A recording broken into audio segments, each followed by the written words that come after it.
Estamos en la clase de Historia de las Ideas Políticas, sábado 24 de septiembre. Bien, ahora vamos a comenzar con el análisis de los que se denominan como contractualistas. Aquí tenemos a Hobbes, a Thomas Hobbes, a John Locke y a Jacques Rousseau. Hobbes, Locke y Rousseau son considerados los contractualistas. ¿Por qué contractualistas? Porque para estos, ojo con eso, son filósofos políticos y son teóricos políticos. Recuerden que a los anteriores, desde lo que fue Aristóteles, Platón, Aristóteles, San Agustín, Santo Tomás, Guillermo de Ockham, eran únicamente filósofos políticos. Y Nicolás Maquiavelo, ¿se acuerdan? Es el primer teórico político y justamente no fue filósofo político, ¿se acuerdan? Bueno, los que siguen, todos van a ser teóricos políticos, los que siguen luego de Nicolás Maquiavelo, pero también al mismo tiempo hacían filosofía política. Entonces, Hobbes, Locke, Rousseau fueron filósofos y teóricos políticos. ¿Y por qué se van a denominar estos tres? ¿Por qué se van a denominar contractualistas? Porque para ellos el Estado nace a partir de un contrato. Eso apuntar muy bien porque pregunta examen seguro. ¿Por qué Hobbes, Locke, Rousseau se denominan contractualistas? Porque a partir de ellos nace, o sea, a partir de lo que es justamente el contrato, va a nacer el Estado. Y esto es importante porque marca una impronta en la forma de hacer teoría política, tanto de Hobbes, de Locke y de Rousseau. Vamos a comenzar con el primero, con Thomas Hobbes. Se escribe Hobbes, H-O, B larga, E-S, Hobbes, no Hobbes, Thomas Hobbes. Vamos a ubicarlo hacia 1640, que sería el siglo XVII. Ahí es cuando va a estallar una guerra civil. ¿Saben lo que significa guerra civil? El descontrol total, digamos, y el pueblo peleando contra el mismo pueblo, contra su Excelente. representante. Cuando se da entre pueblo y pueblo, por ejemplo, muy bien. Hacia 1640 estalla una guerra civil entre, obviamente, Inglaterra, Hobbes, inglés, entre los que eran partidarios de la monarquía absoluta y los que eran partidarios del parlamento. Ojo con esto. Esta guerra civil que estalla es porque estaban los que estaban a favor, los que eran partidarios de la monarquía absoluta, y los que eran partidarios del parlamento. ¿Cuándo termina? En 1649. Dura más o menos entre 9 y 10 años. Cuando se vence, cuando es vencido, ¿sí? El que va a vencer es el parlamento, o sea, el bando que pertenecía a los parlamentarios. Y lo van a ejecutar a Carlos I. Entonces, salen triunfadores, este bando de los parlamentarios, y lo ejecutan al rey Carlos I, que obviamente era un rey, un monarca absolutista. A partir de aquí se va a fundar una república. Miren, no piensa Inglaterra, ¿cuándo una república? Bueno, cuando se da esto de la ejecución de Carlos I, se funda una república, y ¿quién es el que se alza con el poder en ese momento? Es alguien con el nombre de Cromwell. Entonces, 1649 termina esta guerra civil, se lo ejecuta a el monarca absolutista Carlos I, se funda la república con Cromwell en el poder. Y él va a dictar un régimen, Cromwell dicta un régimen que va a durar hasta 1660. Entonces, vamos a tener este periodo de república en Inglaterra que va desde 1649 a 1660. ¿Sí? Apunten bien eso, por favor, porque uno piensa, ¿Inglaterra una república? Sí, con Cromwell desde 1649 a 1660. No sé si alguna vez habían escuchado o no acerca de esto. No. Luego, ¿qué va a suceder? Carlos II vuelve al trono, ¿sí? Pero va a establecer, digamos, como un nuevo monarca, una nueva monarquía absoluta, ¿no? Recuerden, Carlos I fue ejecutado, Carlos II vuelve al trono, establece una nueva monarquía absoluta, y se va a dar entonces un nuevo periodo, va a ser un nuevo periodo de conflicto corona, parlamento. Otra vez una época de conflicto entre los partidarios de la corona, los partidarios del parlamento. Y estos enfrentamientos, obviamente que se agravan, ¿sí? Se van a agravar hacia el año 1687, ¿no? Seguimos en el siglo XVII.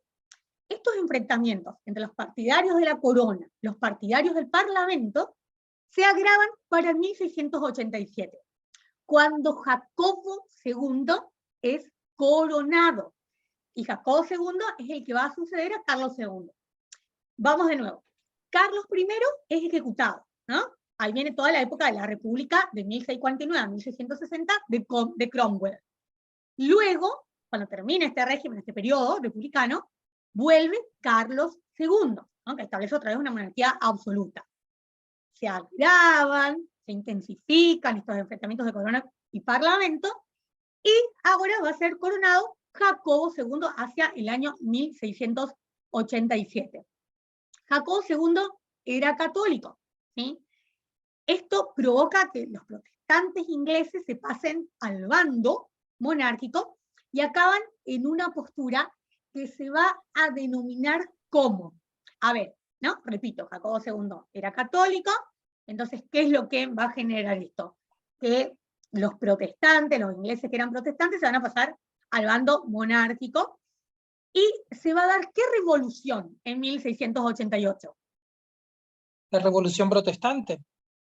No, 1688 en Inglaterra, con Jacobo II. ¿Cómo se llama? La revolución en Inglaterra en contra del monarca absolutista. 1688. La Revolución Gloriosa. Excelente, la Revolución Gloriosa. Bien, Guillermo de Orange, ¿vieron? Orange, escribe, Guillermo de Orange, que es el mismo título que tiene hoy día el rey de Holanda, el marido de la reina Máxima, ¿sí? Bueno, Guillermo de Orange es el que prepara la conspiración y va a destronar la monarquía católica, y va a sellar un pacto, ¿no? Con el Parlamento. El rey es rey porque el Parlamento así lo decide, dice Guillermo de Orange. Guillermo de Orange entonces es el que va a conspirar, ¿sí? Va a destruir la monarquía, y es el que utiliza esta frase de que el rey es rey porque el Parlamento así lo decide. Entonces, el rey va a tener que contar con la aprobación del Parlamento. A partir de aquí, ¿no? Se termina, recuerden que con la Revolución Gloriosa se termina la monarquía absoluta en Inglaterra. Recuerden que esta revolución de 1688 fue en contra del monarca absoluto, que era Jacobo II. Todo esto se va a lograr con Guillermo de Orange, para que ustedes vean cómo se dan estas relaciones entre las familias reales, ¿no? Ese título, en ese momento lo tenía un rey inglés, hoy día es el título del rey de Holanda, ¿vieron? Bueno, ¿qué es lo que se logra a partir de ahora? Que el rey tiene que contar con la aprobación del Parlamento, sí o sí, a partir de 1688, o sea, de 1689, el rey debe contar con la aprobación del Parlamento. Inglaterra se va a distanciar de las monarquías absolutas, porque se da un quiebre de la monarquía absoluta, y va a instaurar un parlamento que va a tener poder político. Recuerden, aquí surge la forma de gobierno parlamentario, y desaparece, digamos, para siempre lo que es la monarquía absoluta. Recuerden que se dice que el Parlamento tiene poder político porque el Parlamento ahora viene a controlar a quién. Ya no tenemos en Inglaterra una monarquía absoluta. Surge el Parlamento como nueva forma de gobierno. ¿Y por qué se dice que el Parlamento tiene poder político? Porque viene a controlar a quién. A partir de ahora, ¿a quién va a controlar el Parlamento? Al monarca. Al primer monarca. ministro. Ah, perdón. Claro, todavía no surge la figura. A quien va a controlar es al monarca. Recuerden que antes no lo controlaba nadie. Porque ¿quién lo había colocado al monarca en ese lugar? Dios, Ojo, supuestamente, ¿no? Dios, claro. Que ojo, ustedes seguramente lo habrán visto ahora en estos 10 días del funeral de la reina, que Inglaterra sigue manteniendo esa creencia. Es por eso que la reina nunca abdicó, porque como su poder proviene de Dios, el rey no abdica. La única abdicación que se dio es la de, digamos, en el tiempo moderno, es la de su tío. Pero su padre falleció en el trono, ella falleció en el trono. El rey únicamente se lo quita de su trono, ¿quién? La muerte, a través de Dios. ¿Vieron? O sea, hay cuestiones que se siguen manteniendo aún hoy. Corona y parlamento se reparten el poder, eso es muy importante que apunten. A partir de que surge el parlamento, la corona y el parlamento se van a repartir el poder. El parlamento inglés tiene además esta cuestión de que cuando surge el parlamento surgen dos cámaras. La Cámara de los Comunes y la Cámara de los Lores. La Cámara de los Lores, ¿sí?, donde está representada la nobleza, la iglesia, ¿sí? Eso es importante que apunten. ¿Quiénes están dentro de la Cámara de los Lores? La nobleza y la iglesia. Y luego la Cámara de los Comunes, que ahí están los representantes, que son representantes electos, que tienen, digamos, los intereses burgueses, por así decirlo. Eso también siempre es pregunta de examen y suelen confundirse. Que en la Cámara de los Lores está cualquiera, o solamente ubican la Cámara de los Lores y no ubican dentro del Parlamento que existe la Cámara de los Comunes. Entonces, ¿quién está, o a quiénes representan en la Cámara de los Lores? A la iglesia y a la nobleza. A la nobleza y la iglesia. Y luego, en la Cámara de los Comunes, ¿a quiénes tenemos? A cualquier otro que no sea ni nobleza ni iglesia, digamos, que puede formar parte. Hoy día, bueno, los representantes. Digamos el común de la gente. ¿Nosotros dónde estaríamos, Dani? Y en el común. En la si Cámara de los quisiéramos Lores. parte. Habla por vos, exactamente. Yo respondería Claro, así. nosotros ¿sí? somos nobleza, papá. Claro. Bueno, no, esa es una vida difícil, ¿eh? O no. O si no, pregúntenle a Meghan y a Harry que renunciaron, ¿no? El otro día volvían a mostrar en la tele digamos, ese reportaje donde ella dijo de que cuando iban a nacer su hijo, no sé si alguna vez escucharon, de que se habló de qué color sería la piel del hijo de Meghan y de Harry. Dios mío, yo digo, uno tiene que soportar eso. Más racista que la... Exactamente, siglo XXI, preocupándonos por el color de la piel. O sea, algo inaudito. Es como bueno, ella lo dijo en ese reportaje, que en algún momento pensó en suicidarse, y realmente, es como o eso, o salir corriendo. Bueno, ellos optaron, por suerte, por irse. La verdad que es la mejor decisión, porque siglo XXI, vivir bajo esa idea, la verdad que no da, por más que vivan con todo el lujo y de esa manera. Bueno, vamos a comenzar a analizar algunas de las partes de Leviatán, pero primero os voy a presentarles. ¿Vieron cómo se llama la obra de Nicolás Maquiavelo, la obra principal? El príncipe. El príncipe. Bueno, ¿qué pasa con Hobbes? Hobbes, así como también como Maquiavelo, escribió muchas obras, pero la principal se denomina el Leviatán. ¿Escucharon alguna vez? En inglés, Leviatán, porque es TH, Leviatán. ¿Escucharon alguna vez el Leviatán? No. Sí, profe.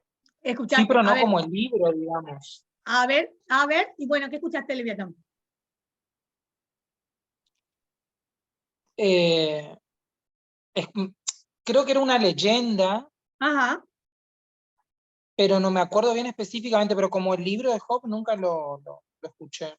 El Leviatán fue una figura mítica, como decimos muy bien, de leyenda, en donde Hobbes lo que trató es de personificar al monarca absolutista y al Estado en la figura de un monstruo.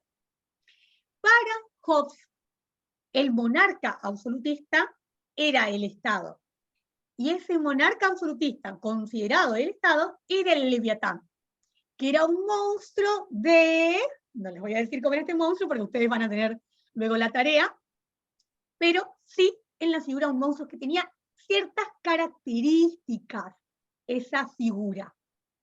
Entonces, Creo que tenía, a ver. creo que, o sea, voy a lo que yo... No googleen. No, profe. A ver. Porque Leviatán en realidad es una figura que aparece en la Biblia. Ajá, sea, muy bien, bien. Es un monstruo de 7 cabezas en Ah, bien, teoría. listo. No digas Ujú. más, no digas más, porque Ah, ustedes bueno. van a tener una tarea con respecto a eso y lo van a tener que, Pasá por inbox ahora todo. lo van a tener que relacionar con la actualidad. Entonces ahí va a estar más difícil todavía. Bueno, vamos a entonces al Leviatán, a apuntar esto. Lo que se les pregunta en el examen, vemos de qué se trata y después vemos algunos capítulos. ¿Sí? Cortitos, no les vamos a hacer leer el Leviatán, no se preocupen, porque es bastante complejo. Bien, el Leviatán consta de 4 partes. Tiene 4 partes, ¿sí? Chapters, le dicen los capítulos. El poder de la monarquía no es de origen divino, dice Hobbes. Atenti esa cuestión, apuntar bien. Consta de 4 partes. Hobbes afirma que el poder de la monarquía no es de origen divino, ni tampoco es del Parlamento. ¿De dónde procede el poder entonces? Dice Hobbes, no proviene de origen divino, no es del Parlamento, ese poder que tiene la monarquía. Entonces, ¿de dónde viene? A ver, pensando en lo que les dije desde el inicio. ¿De dónde va a provenir el poder de la monarquía? Si no es de origen divino, no viene del Parlamento, ¿de dónde va a provenir? ¿Cómo comencé hoy la clase de esta materia? ¿Nace desde un contrato? ¡Excelente! Miren, ahí me doy cuenta quién está apuntando, ¿eh? ¿Vieron? Ahí lo tengo. Acá está todo. De un contrato. Solo que él todavía no utiliza la denominación de contrato, entonces él dice de un acuerdo, ¿sí? Esto también apunten muy bien.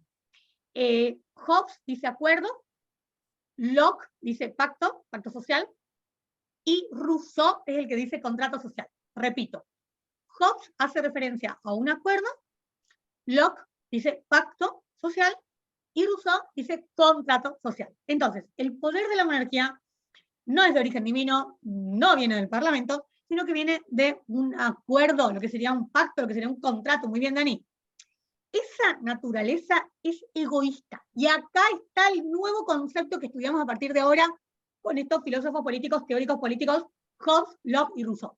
Apunten bien. Con Hobbes comienza la nueva concepción de estado de naturaleza. Eso bien apuntado.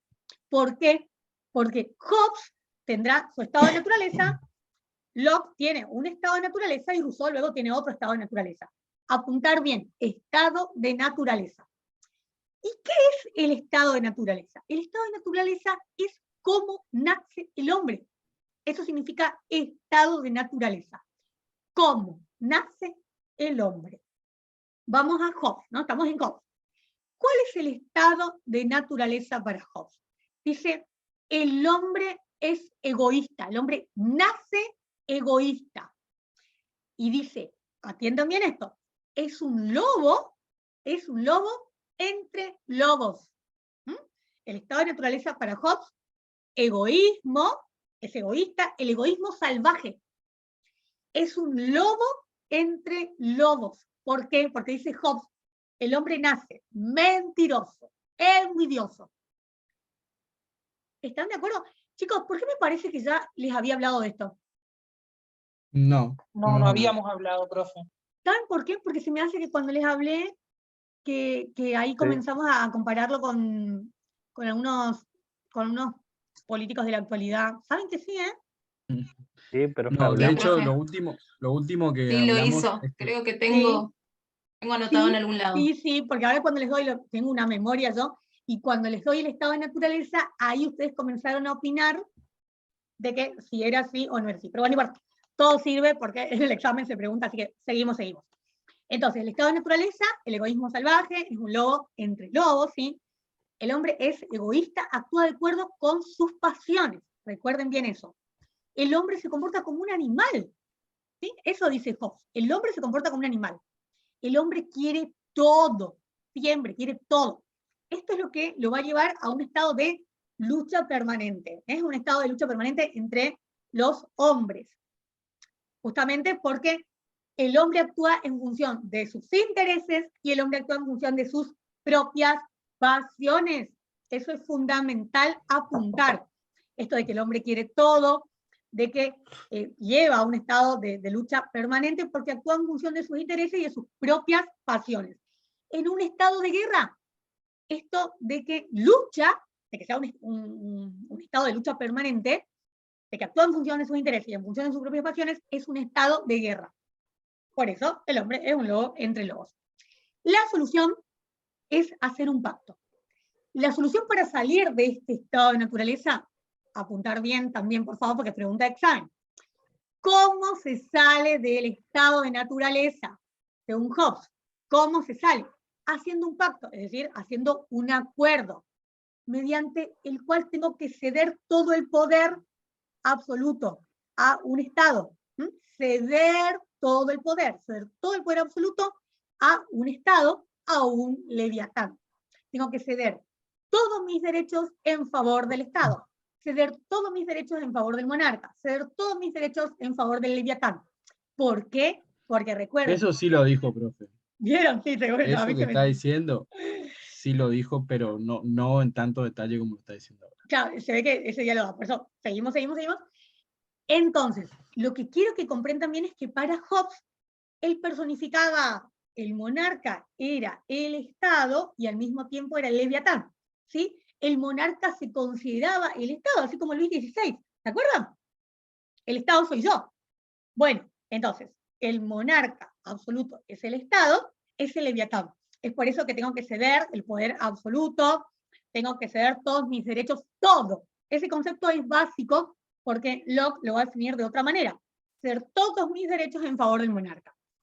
Y las características de este pacto. Recuerden que es un pacto, o sea, las características de este acuerdo que tengo que hacer con el monarca absoluto para poder salir del estado de naturaleza. Es ficticio, está imaginado, no es histórico, se cede todo el poder, toda la soberanía, hasta el punto, digamos, de no poder recuperar. Yo no puedo recuperar mi poder, no puedo recuperar mi soberanía. Y este acuerdo, este pacto, cede todo el poder porque tiene un fin. Y ese fin es conceder protección. Una vez que yo realizo esto, de ceder todo el poder, de ceder todos mis derechos en favor del monarca, lo que logro es la protección del leviatán. Y de esa manera logro salir del estado de naturaleza. ¿Eso se comprendió bien? ¿Cómo salgo del estado de naturaleza y que a partir de ahí logro la protección del monarca? O sea, del leviatán. Eso quiero que quede bien en claro, por favor, porque después se confunde y se piensa que el Estado es una cosa, que el monarca absolutista era otro y el leviatán otro. Entonces, ustedes terminan reconociendo a tres. ¿Es tres o es uno mismo personificado? Uno solo. Es uno solo. Es uno solo. Bien, vamos a comenzar con el análisis del leviatán. Apunten, es el capítulo 13. ¿Sí? El capítulo 13 del leviatán, que se denomina de la condición natural del género humano. De la condición natural del género humano, así se denomina el capítulo 13, que tiene que ver con la felicidad y con la miseria. Pero es el capítulo 13 de la condición natural del género humano. Bien, vamos a comenzar con este capítulo. La condición natural del hombre. ¿Cuál es la condición natural del hombre? Dice Hobbes, es la guerra de todos contra todos. Esa es la condición natural del hombre. Guerra de todos contra todos. Dijimos que ese era su, ¿cómo se denominaba? Esta condición natural, que es una guerra de todos contra todos. El hombre nace, ¿y a cómo le denominábamos a eso? Egoísta. Claro, pero lo anterior. Cuando yo digo el hombre nace egoísta, mentiroso. El estado de naturaleza. Excelente, excelente. Entonces, esa guerra de todos contra todos es el estado de naturaleza para Hobbes. Los hombres son iguales en fuerza y en espíritu, dice Hobbes. Eso es fundamental. Los hombres son iguales en fuerza y en espíritu. ¿Por qué? ¿Por qué Hobbes dice que los hombres son iguales en fuerza y en espíritu? Porque él dice la naturaleza los hizo así. La naturaleza es la que permitió que los hombres sean iguales en fuerza y en espíritu. Y de esta igualdad, ¿no?, que sean iguales en fuerza y naturaleza, se desprende la violencia, la guerra, el sometimiento. De esta igualdad, ¿no?, en fuerza, en espíritu, va a surgir esto: la guerra, la violencia y el sometimiento. Esta cuestión de tener en cuenta el estado de naturaleza, de guerra, de todos contra todos, son causas de la discordia entre los hombres. Esto va a generar discordia, dice Hobbes. ¿Y qué es lo que va a generar esta discordia? La competencia, la desconfianza y luego al mismo tiempo la gloria. La competencia, ¿por qué? Para lograr un beneficio propio. La desconfianza, ¿para qué? Para lograr mayor seguridad. Entonces, la competencia para lograr un beneficio propio, la desconfianza, porque lo que se quiere lograr es mayor seguridad, y luego la gloria. Porque el que triunfa en la competencia, el que logra mayor seguridad, logra la gloria, dice Hobbes. Y esto es lo que va a generar la condición de guerra. La competencia, la desconfianza, y luego, para los que logran la gloria, esto genera la condición de guerra. ¿Y por qué? Porque se trata de vivir sin seguridad, o se trata de vivir con seguridad. Los que logran vivir con mayor seguridad son los que van a observar que Leviatán logra satisfacer sus intereses y sus pasiones. Los que no logran la seguridad son los que van a estar disconformes, los que van a comenzar a rebelarse, los que van a comenzar a llevar a cabo revoluciones. Porque lo que quiere lograr todo individuo es su seguridad, poder salir de ese estado de naturaleza. Entonces, las causas de la discordia, dice Hobbes, que es lo que genera la competencia, la desconfianza, se intenta llegar a la gloria. Todo esto nos va a generar la condición de guerra. ¿Se entendió este capítulo? Sí, profe. Entonces, en su mayoría, ¿qué es lo que se pretendía lograr en este capítulo 13? La seguridad. Lograr la seguridad. ¿Y la seguridad se convertía en qué?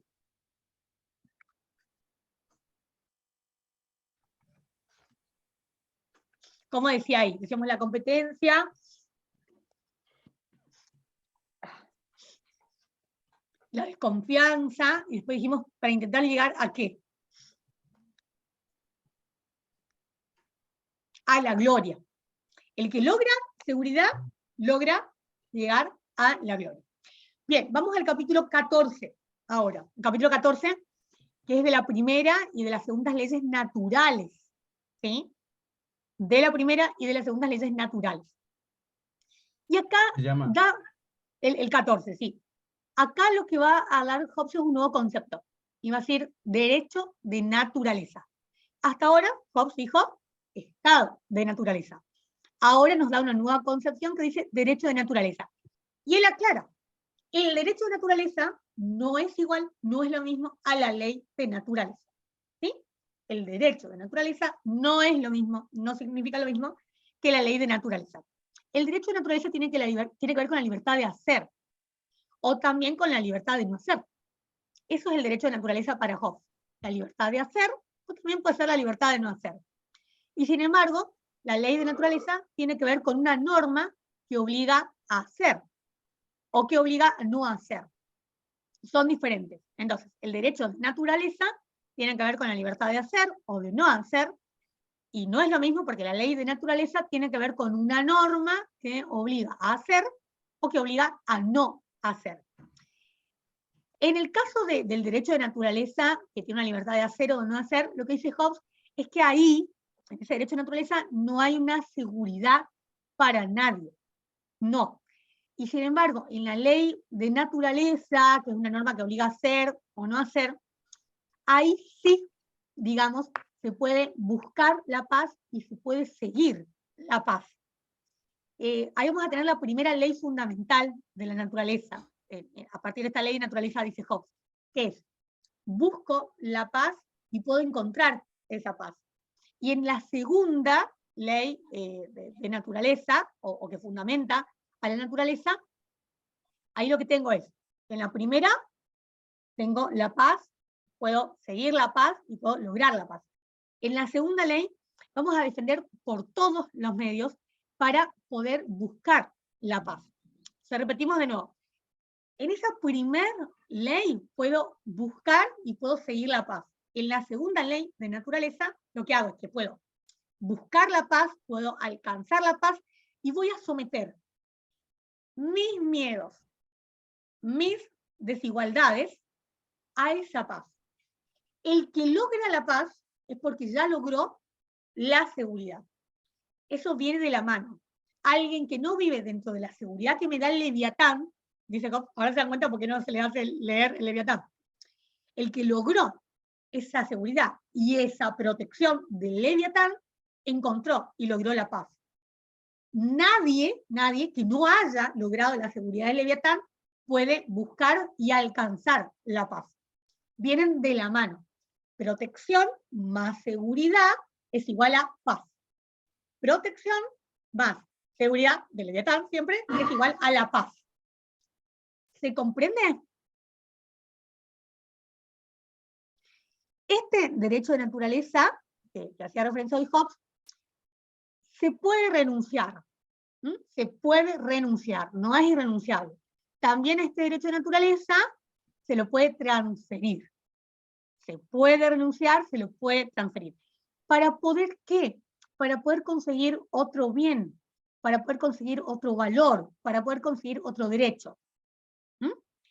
A este derecho de la naturaleza lo puedo renunciar, lo puedo transferir para de esa manera conseguir otro bien, otro valor, otro derecho. Siempre pensando en tanto se pueda dar esto de buscar la paz, de seguir la paz, la primera ley fundamental, la segunda ley fundamental, y dentro del marco de la seguridad, protección. Siempre en ese marco. Si no estoy dentro de ese marco es porque no le di el poder absoluto, porque no le di todos mis derechos en favor del monarca. Ahí también está la cuestión, no se olviden de eso. Siempre vamos a hablar, dice Hobbes, de esta seguridad, de esta protección, que es igual a la paz, en tanto y en cuanto el individuo se dio todo el poder absoluto, en tanto y en cuanto el individuo se dio todos los derechos en favor del Leviatán. Entonces, dice en el cierre de este capítulo Hobbes, el estado natural es igual a la guerra, o sea, el estado de naturaleza es igual a la guerra. El derecho de la paz y de la sociedad, todavía en realidad no existía el concepto de sociedad, porque el concepto de sociedad va a surgir luego con Locke, pero él se refirió a lo que es la comunidad, en realidad, el deseo de la paz